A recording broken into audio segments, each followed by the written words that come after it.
Hi, it's Recovery Mom. And let's talk about why we feel like we don't want to recover, okay?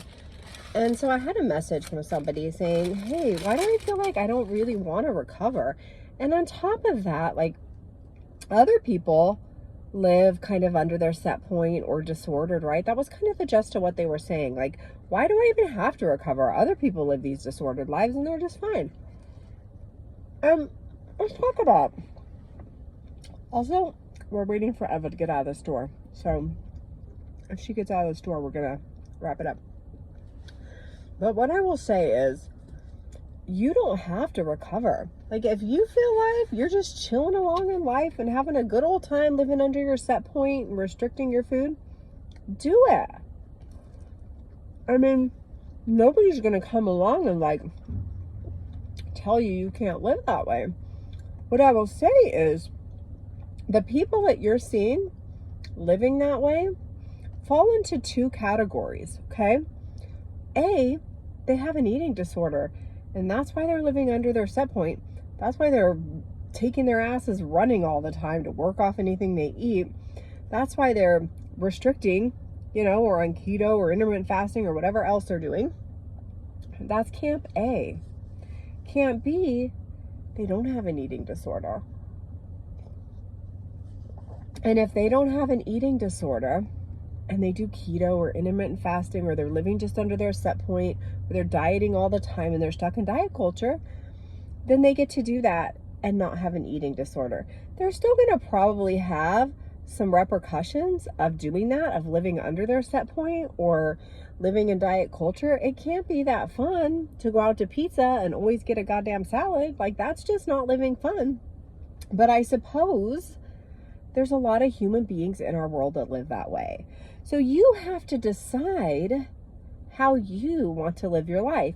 And if you have an eating disorder, if you fall into the camp of human beings where restricting, working out, living under your set point does create an eating disorder, we both know your eating disorder will want you to eat less, to work out more, to keep losing that weight over and over and over until you are non-existent and not a human being anymore.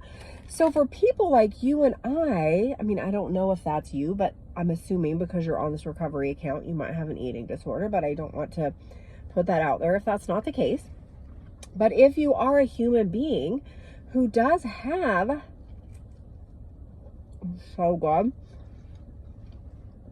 an eating disorder, then you really have to decide. You can live like that, but your eating disorder is not going to be happy just under your set point. That's why we end up with fucking goal weights and ultimate goal weights and ultimate goal weights. Because when you get to a goal weight, your eating disorder just makes you want to go down and down and down. That said, I see Eva coming. So you just have to decide. Are you in the first camp and you have an eating disorder? Do you want to live with an eating disorder for the rest of your life, right? Or do you want to be able to eat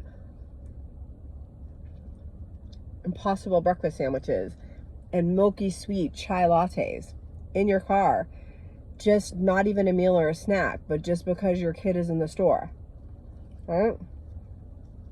Or do you want to live disordered for the rest of your life? Because me, Eva just flipped me off because I didn't go pick her up. I want to live with milky sweet chai lattes and breakfast sandwiches.